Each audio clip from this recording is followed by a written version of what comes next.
Hi, kindergartners. It's Wednesday and it is time for reading.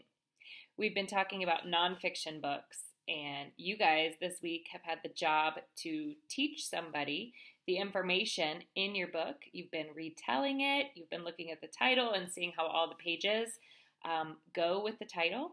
But today we're going to talk about something a little bit different. And yesterday we touched on it just a little bit.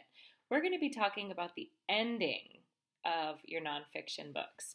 And I want to teach you a little secret about some of your information books. Information books is another way to say nonfiction books. Some of your books do not have a page that fits with the main idea. It's true that many information books provide one piece of information after another, so the author will keep sharing facts about the topic, and then another fact, and then another fact, and then another fact, and then the book just ends. So I want you to be on the lookout for those kinds of books. And if you find a nonfiction book that doesn't have a special ending, I want you to try to create an ending. And there's lots of different types of endings to nonfiction books. And on our Google slide this week, for the more reading slide, there is a little chart, a picture chart, and I'm going to pull it up so I can read it really quickly to you. But there's a little picture chart, and it says information books have endings. And it says some last pages sum up the main idea.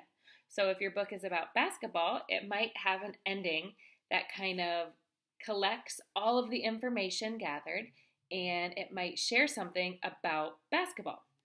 Some pages bring up all the separate information together on one page. So you might find a book about a zoo, and on the last page it might say like monkey, zebra, giraffe, lion, and hippos are all here at the zoo together. Some last pages invite the reader to do something. So if it was a book about cars, the last page might say, go check out a car. So it might invite you to learn a little bit more about something. And then some of the last pages do all of those things and more. So those are just some ideas, and you guys can look at that information books have endings chart. But that is just some ideas about endings to information or nonfiction stories. So I want you, when you're reading your nonfiction book today, is to take a look at that very last page.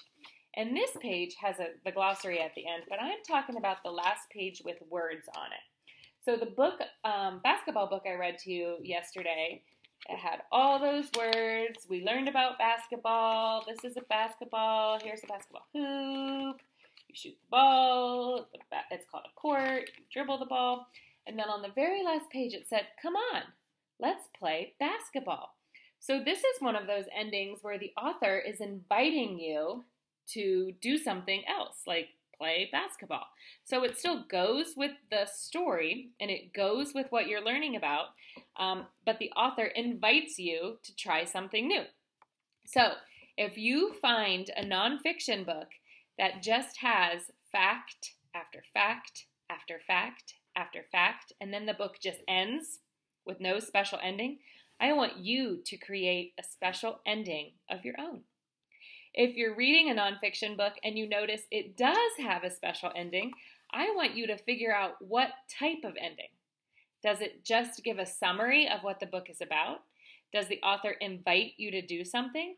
Does the author list everything on the very last page for you?